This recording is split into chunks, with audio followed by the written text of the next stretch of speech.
ఓం శ్రీ సాయిరామ్. శ్రీమద్ భగవద్గీత 10వ అధ్యాయంలోని 35వ శ్లోకం గురించి ఈరోజు తెలుసుకోబోతున్నాం. సాయిరామ్. భగవానుడు గత శ్లోకములో ఇలా తెలియజేశారు: సమస్తమును సంహరించినట్టి మృత్యువును, ఇక ముందు ఉత్పత్తి కాగల సమస్తము యొక్క పుట్టుకయు నేనే అయి ఉన్నాను. మరియు స్త్రీలలో గల కీర్తి, సంపద, వాక్కు, స్మృతి, జ్ఞానము, ధారణాశక్తి గల బుద్ధి, ధైర్యము, ఓర్పు అనేటువంటి ఈ 7 గుణములు కూడా నేనే అయి ఉన్నానన్నారు.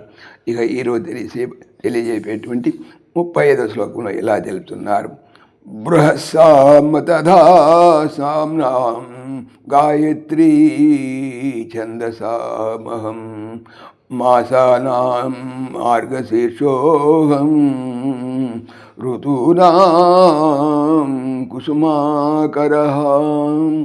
తథా ఆ ప్రకారమే అహం నేను సామ్నాం సామవేద గానములలో బృహస్సామను ఛందసాం ఛందస్సులలో గాయత్రి అయిన ఛందస్సును మాసానాం మాసములలో మార్గశీర్ష మాసమును ఋతూనాం ఋతువులలో కుసుమాకర వసంత ఋతువును అహం నేనై ఉన్నాను. సామవేద గానములలో బృహస్సామమును, ఛందస్సులలో గాయత్రియు, మాసములలో మార్గశిర మాసమును, ఋతువులలో వసంత ఋతువును నేనై ఉన్నాను. ఉదాహరణకు మార్గశిర మాసం యొక్క ఉన్నత స్థితి ఏమిటంటే, పూర్వము మహాభారత కాలమున సంవత్సరము మార్గశీర్ష మాసములో ప్రారంభమవుతుండేది. కావున అది అన్ని మాసములకు మొదటిది అయ్యి ఉండేను. ధనుర్మాస కాలము ఆ సమయము మహాపవిత్రమైనది. శాస్త్రములందును ఆ సమయమున వ్రతోపవాసులు సలుపు వారికి గొప్ప ఫలితములు చేకూరని వచింపబడినది. జనులకు క్రొత్త పంట చేతికి వచ్చును. అందరి వద్ద ధాన్యము పుష్కలముగా ఉండును. వాల్మీకి రామాయణమునందు మార్గశీర్ష మాసము సంవత్సరమునకు భూషణముగా వర్ణింపబడినది. భగవద్గీత ఈ మార్గశిర మాసమందే ఆవిర్భవించినది. అవతార పురుషులకు దత్తాత్రేయుడు ఈ నెల ఎందే జన్మించిరి.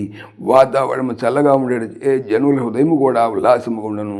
జ్ఞానాదులు అనుకూల సమయము. సాయిరామ్. జై శ్రీకృష్ణ. ఈ ఛానల్ సంబంధించిన పూర్తి వివరణ డిస్క్రిప్షన్లో చూడవచ్చును. జై శ్రీకృష్ణ. ఓం దేవకీ నందనాయ విద్మహే వాసుదేవాయ ధీమహి తన్నః కృష్ణ ప్రచోదయాత్. ఓం సర్వం శ్రీకృష్ణార్పణమస్తు. జై శ్రీకృష్ణ. జై జై శ్రీకృష్ణ. ఆత్మీయులకు మనవి, ఈ ఛానల్తో పాటుగా భగవానుడు అనంత మహిమల శ్రీ సత్యసాయి అనేటువంటి మరొక ఛానల్ను నా చేత చేయిస్తున్నారు. దీనికి సంబంధించిన లింక్ డిస్క్రిప్షన్లో చూడవచ్చు. సాయిరామ్.